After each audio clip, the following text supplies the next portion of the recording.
string of cow's milk. And then when it comes time to start milk in the evening, why, their work was through. No wonder you have such strong hands. I worked, what was about 3 blocks away when houses were. And one winter I was walking snowbound across the field. I could see a light down at the other place where I was going to milk. I made up my mind, this fellow, you do this another year, it's your fault. And so I started looking and found a job on Iowa State University farm. Oh, really? Yeah. And no dairy, no farm chores. They had a dairy, but he wasn't gonna work in one. And I was there 3 years, and then we came to Illinois. So what brought you to Illinois? You just decided to come here? We knew a man that worked on the farm when at the same time I did, and then he went to this feed company, was sell feed. He asked me one time if I'd ever be interested if there was a good territory opened up. Well, this territory opened up, and I didn't know he was in Illinois at the time. And so said, come on out. So we loaded up the kids and took off, and about, I don't know, 8 or 10 miles south here, we picked up a spike in the road and had a flat tire. Dark. He's telling about the good farm ground up here, and we come in from the south, and all it was hills. And when we found their place, why, I said, where in the so-and-so is the oldest farm ground? I'll show you tomorrow morning. So you were traveling with 3 children at the time. How old were they? Carol was like in 7th grade. Claire hadn't started school yet. Kathy was about in the 2nd. Now, is this when, I remember Mom telling me about Stormy, her pony? That was at Story City where we milked cows last. Oh, okay. Yeah, she had to leave her pony. She always wanted the pony. So then when you got here, that's when you started working for Kent, or was this a different feed company? It was Walnut Grove. I was with them 19 and a half years. Wow. And the boss we had, we never did see eye to eye. Oh, come on now. And Don't talk about that. so he decided he wanted to put a younger man in my territory, and a lot of energy like this, he could pick up a lot of business. Well, they sent me notice that I was through as of certain such a date. He did, not the higher-ups. He did, my immediate boss did. And so I got this letter, and I went downtown, and I knew this feed business downtown was looking for somebody to go on the road. So I went down there and said to this guy, I said, I'm looking for a job. When do you want to start work? I said, whenever. So they bought me a new pickup, and Oh, wow. I headed the country. I went right back to the customers I had, and I had over 90% of them stayed with me. Well then, you were like their dream child over there. And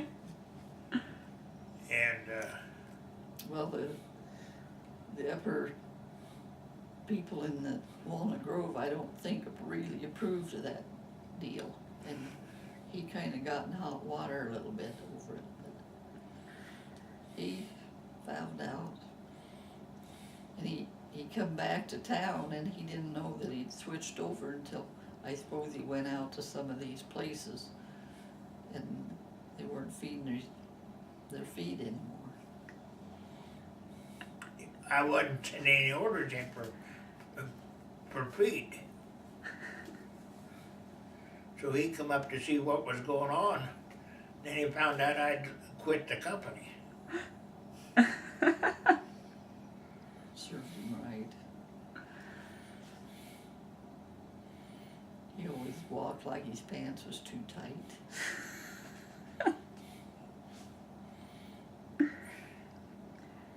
So then, With the big western hat and cowboy boots and all mouth. so you did a lot of traveling then. So was he away from the house like overnight a lot?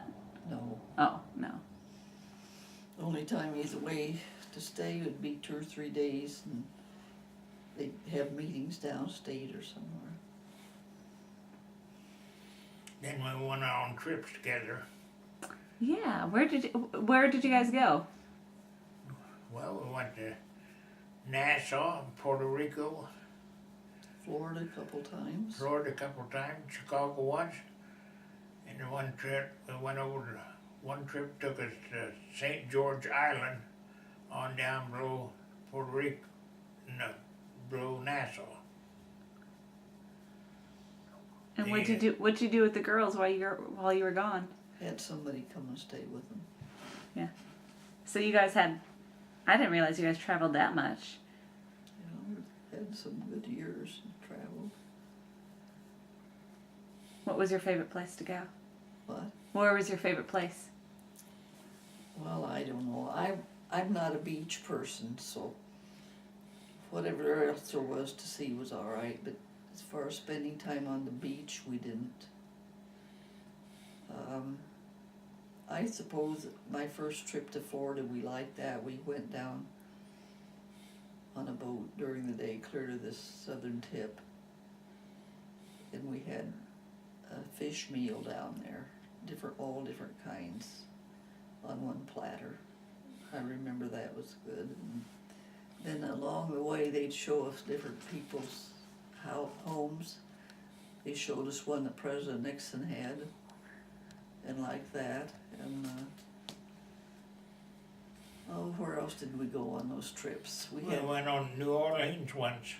Yes, we went to New Orleans once, but I didn't go out a couple places there because I had just had cancer treatments and I had to get some rest, so I didn't go on the boat and that day. And Mardi Gras, we was down there on Mardi Gras. yeah, Katie barred the door. Gals upstairs, the second story, would stand up there on the balcony and they had little drapes down over the front of them and they'd flip that up like that and show their breasts. and swing out over the sidewalk. Yeah. In the tavern, there was, believe it or not, there was a tavern and a swing. This gal was sitting in a swing. She'd go out, it was long enough, her buddy and was out over the sidewalk and then back in again. Just kept swinging.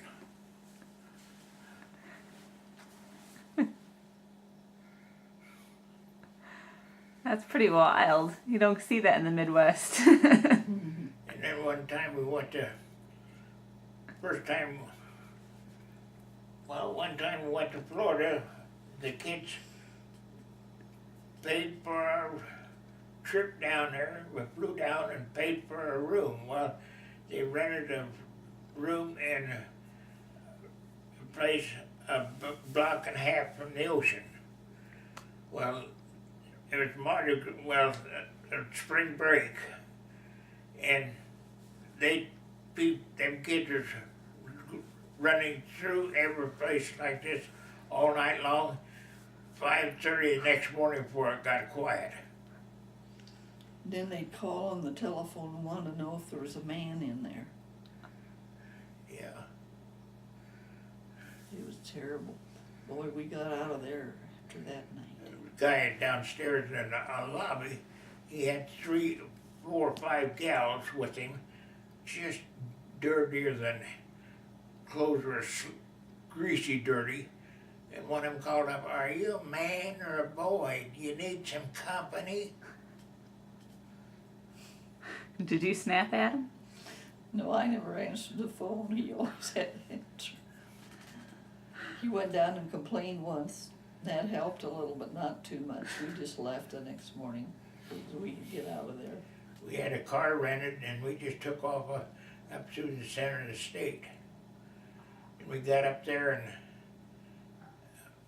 and was turning to We go picked strawberries one day. It was strawberries was just ready to pick and they couldn't hire help. Nobody to pick them. And the hill up that high, it rained the night before and it was all sand. You didn't get any dirt on your shoes or anything. We went out and picked all the strawberries we wanted for a quart. They were 4 quarts for $1 if you picked them. Yeah. We picked 4 quarts. And I think we ate most of them in a day or two. Oh, Lord. And we stayed that night in Sarasota where Ringley Brothers camp town was, and then we started down the west side. That's on the upper end of Florida, right in the curve like that on the west side. And then we started down the west side, went clear down to Fort Myers, where who wasn't inventing the light bulb? Edison? Yeah. And we went to his place where he still had one of the original light bulbs still burning. And then we went across Florida to the south end of Alligator Alley. Oh. Never want to take that road. Did you see plenty of alligators? Not too much. Oh, okay. If there wasn't anything to see.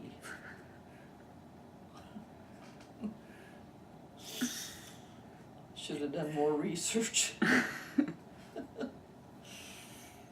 And then we drove around, I don't know what all we did, and then we turned the car back in, and when it was time to fly home.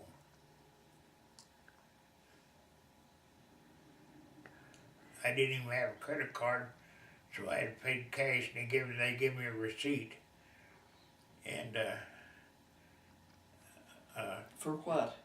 for rent on the car. Oh.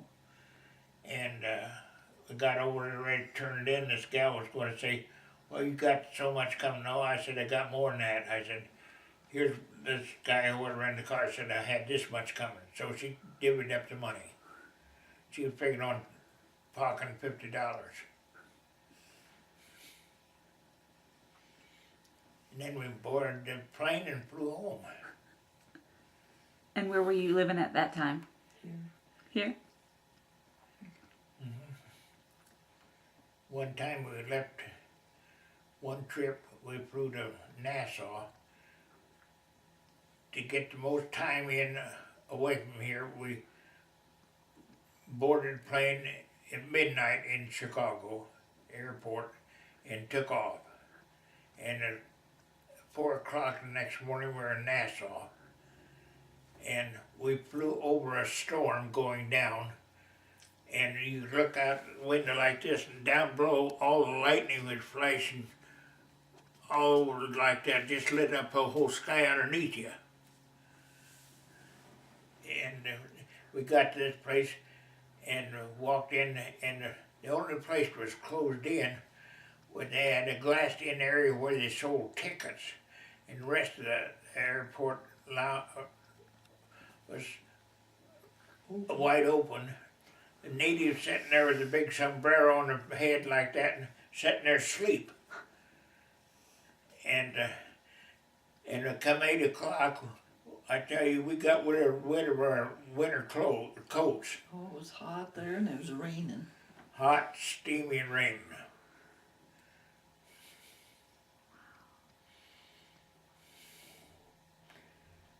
Another time we went to another, well, I lived in Puerto Rico, and a bunch of us, oh, that's a dog.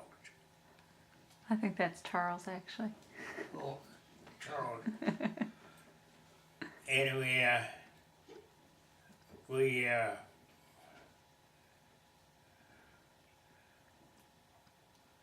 went fishing.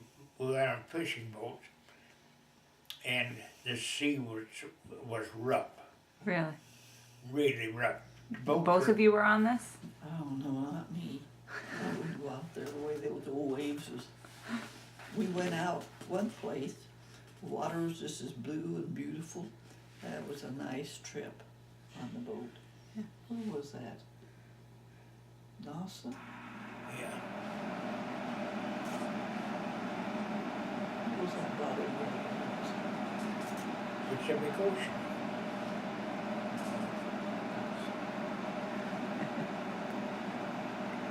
I didn't realize you guys traveled so much. That's great. And that was all stuff you won at work? Yeah. And we went, they took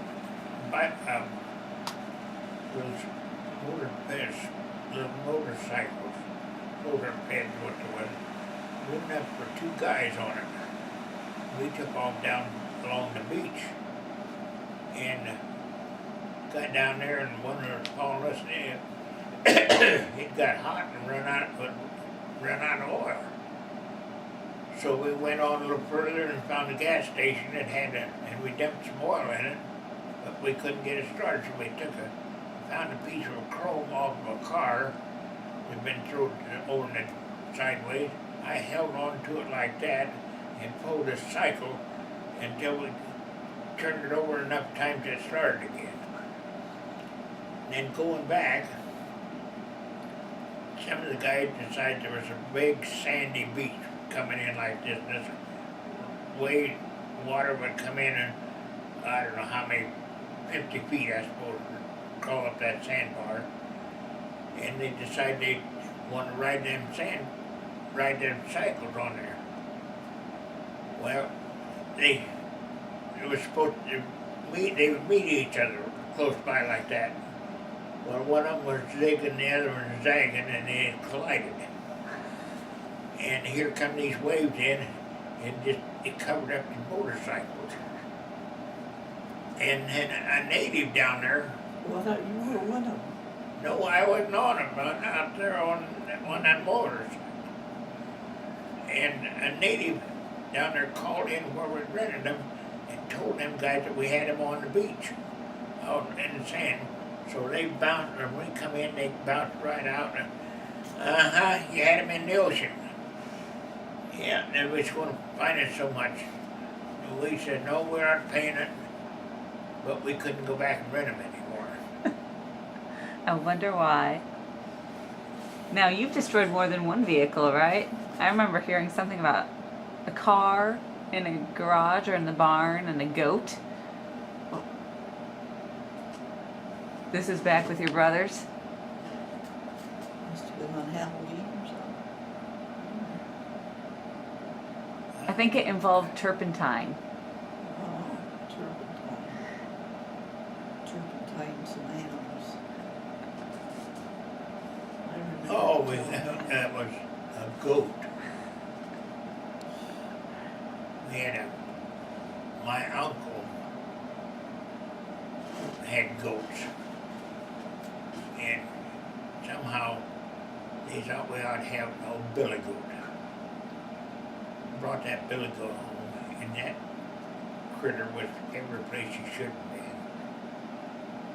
So Dad was gone, and we had turpentine, and the Model T Ford was in this machine shed. We had the door almost shut, the loader almost shut. Well, we was outside watching this billy goat, and he would run up on the side of the roof of the barn like this, and slide way down and turn around and run back up again. And then pretty soon he come towards us and went boom right past us in the machine shed, hopped up on the running board, the fender, the hood, and then the top. He went through the top right above where Dad sat to drive it. And he perfumed the whole car. He urinated all the seats. Oh my God. We were in trouble then. Whose idea was this? We got a licking for that. I bet you did. And wasn't this on I remember hearing something how this was on a Saturday night and your dad found out when he showed up for Sunday morning to take you all to church. Ooh. Guess I didn't hear all that. What happened to the goat after that? Finally Dad butchered him. Oh, you didn't eat it. No, but Mom cooked it. Got on table, no. You could not stand the smell of the billy goat. She ate it and then he ate something and threw the rest out to a dog.